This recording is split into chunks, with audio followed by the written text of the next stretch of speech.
There are moments in life when your hands are tired, your heart is heavy, and your mind keeps replaying the same question: what more could I have done? You prayed, you planned, you pushed, you stayed up late. You held on longer than you should have, and still things slipped out of your control. But hear this clearly today: just because you could control, it doesn't mean God abandoned it. What overwhelmed, you did not overwhelm heaven. What confused, you did not confuse God. The doors that closed without explanation, the people who walked away without warning, the situations that fell apart despite your best effort, God has been working in places you couldn't reach and fixing what you couldn't touch. You thought delay meant denial, but God was rearranging. You thought silence meant absence, but God was setting things in order. You thought the damage was permanent, but God specializes in restoration. Sometimes God allows you to lose control so you'll finally trust His. Sometimes He steps in only after you've reached the end of yourself, because what you release, He redeems. What you surrender, He strengthens. What you cannot fix, He finishes. So lift your head, dry your tears, steady your faith. This season is not proof of failure, it's preparation for divine correction. God is fixing what you couldn't control, and He's doing it better than you imagined. When everything is within your control, you tend to trust your strength, your strategy, your timing. You plan it, manage it, and measure it by what your hands can handle. But there comes a moment, often unexpected, often uncomfortable, when life pushes you beyond your ability to manage outcomes. The phone call you didn't expect, the door that closed without explanation, the situation that slipped through your fingers no matter how tightly you held on. That moment feels like failure, but in the realm of faith, it is often the doorway to divine intervention. Loss of control is not punishment, it is positioning. It is the space where human effort ends and divine power begins. God does not compete with your control. He waits for your surrender. When you finally reach the place where you admit, I can't fix this, heaven responds, now I can. What you see as collapse, God sees as clearance. He is making room for what you could never achieve on your own. Think about it. Some breakthroughs never arrive until you stop trying to force them. Some miracles are delayed, not because God is unwilling, but because you are still holding on to the steering wheel. The control feels safe, but it limits you to what you already know. Surrender feels risky, but it opens the door to what only God can do. The moment you let go is often the moment God steps in with precision, power, and purpose. There are battles you were never meant to win by effort. There are problems too complex for logic, too deep for strategy, too heavy for human strength. And God allows you to reach the end of yourself so you can finally lean into Him. When control slips away, faith must rise up. This is not the time to panic. This is the time to posture your heart for intervention. You may feel exposed when control is gone. You may feel vulnerable, uncertain, even afraid. But vulnerability is not weakness. In God's hands, it is access. It is the open door through which grace walks in. God does His best work when you are honest about your limits. He is not intimidated by your inability. He is attracted to your trust. Loss of control forces a decision. You can either crumble under the weight of uncertainty, or you can stand in expectation that God is now involved at a level beyond your reach. This is where faith matures. This is where trust becomes more than words. You stop asking, how will I fix this? And start declaring, God will handle this. Sometimes God allows systems to fail, relationships to shift, and plans to unravel, because He refuses to build your future on unstable foundations. What you were trying to preserve might have been the very thing holding you back. What you were desperate to control might have been too small for the destiny God prepared. So He disrupts, not to destroy you, but to deliver you. Divine intervention often arrives disguised as interruption. It doesn't always look gentle. Sometimes it looks like loss. Sometimes it feels like chaos. But God is not careless. Every disruption has direction. Every interruption carries intention. When control leaves your hands, it does not leave God's authority. You may not understand why it had to happen this way. You may replay the moment again and again, wondering what you could have done differently. But faith reminds you that God is not limited by your past decisions. He can redeem mistakes, reroute missteps, and bring purpose out of pain. Loss of control does not cancel your calling. It clarifies your dependence. There are things God will never allow you to control, because if you could control them, you would never need Him. And a life without dependence on God is a life without depth. Intervention requires invitation, and surrender is the invitation. When you stop striving, God starts moving. In this season, don't confuse the absence of control with the absence of God. He is closer than you think. He is working behind the scenes, aligning people, timing events, and shaping outcomes you could never orchestrate. What feels delayed is being developed. What feels broken is being rebuilt. You are not losing ground. You are gaining grace. You are not falling apart. You are being positioned. What you released is not lost. It is being handled by hands far stronger than yours. This is not the end of the story. This is the moment where divine intervention steps into the narrative. So breathe, trust, let go without fear. The loss of control is not the collapse of your life. It is the confirmation that God is now in charge. And when God takes over, outcomes exceed expectations. Restoration replaces regret, and purpose rises from places you thought were beyond repair. There comes a point in every life where effort runs out. You've tried reasoning, planning, praying, waiting, pushing, and adjusting, yet the situation refuses to move. The problem doesn't respond to logic. The pressure doesn't break. The answer doesn't come. And in that space of frustration, you start to realize something humbling and holy at the same time. This is bigger than you. That realization is not defeat, it is discovery. Because God works best in situations you can't fix yourself. As long as you believe you can solve it, you will rely on your own strength. You'll exhaust your emotions, overwork your mind, and wear down your spirit trying to force an outcome. But when you finally reach the end of your ability, you arrive at the beginning of God's. Place where your wisdom fails is the place where divine wisdom takes over. God is not limited by what limits you. He is not restrained by what restrains you. In fact, He often waits until human ability is exhausted so His power can be fully revealed. Some situations are designed to be unfixable by human hands. Not because God is cruel, but because He is intentional. If you could fix everything on your own, you would never experience the depth of His intervention. You would call it luck, strategy, or timing. But when the situation is beyond repair, when the odds are against you, when logic says it's over, that's when God steps in and makes it clear that this outcome didn't come from you. We struggle with this because we like control, like answers we can understand, and solutions we can manage. But faith is not built in comfort zones. Faith is forged in moments where you have nothing left but trust.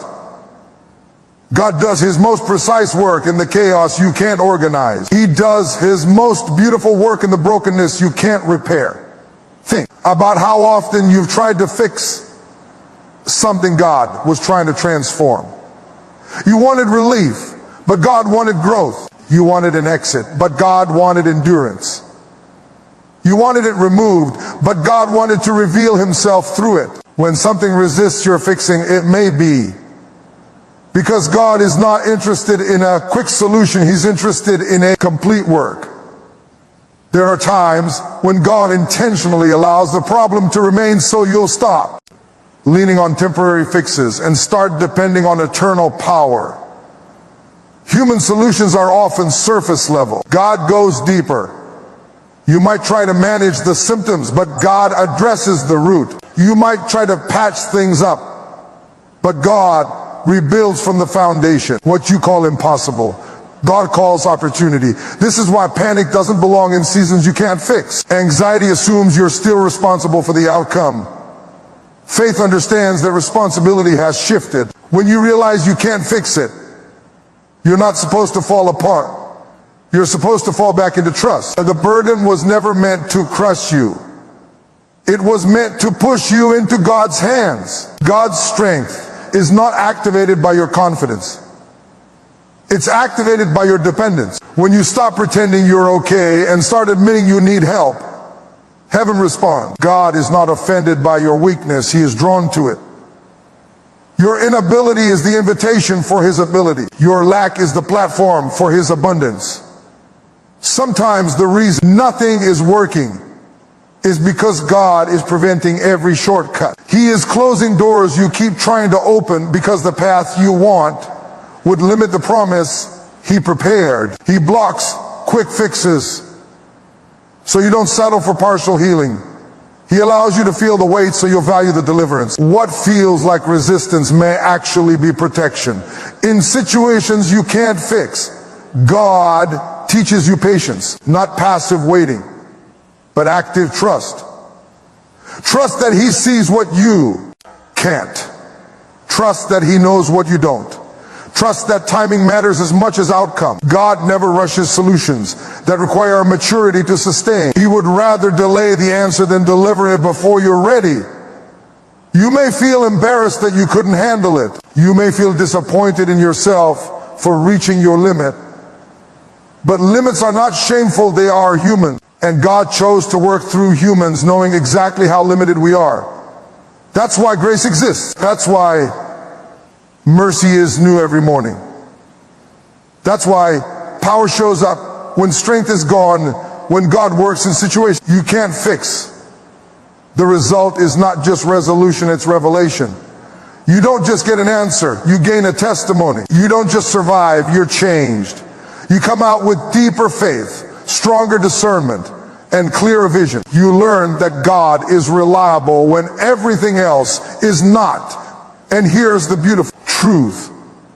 God doesn't need your situation to be fixable to make it fruitful. He can bring peace without changing the circumstance. He can bring provision where there's no resource. He can bring restoration where there was loss. He can bring clarity where there was confusion. He is not limited by the condition of the problem. So if you standing in a place where nothing you try works, don't despair. You are not stuck, you are positioned. Positioned for grace. Positioned for intervention. Positioned for God to do what only God can do. Stop asking why it's so hard and start asking what God is revealing.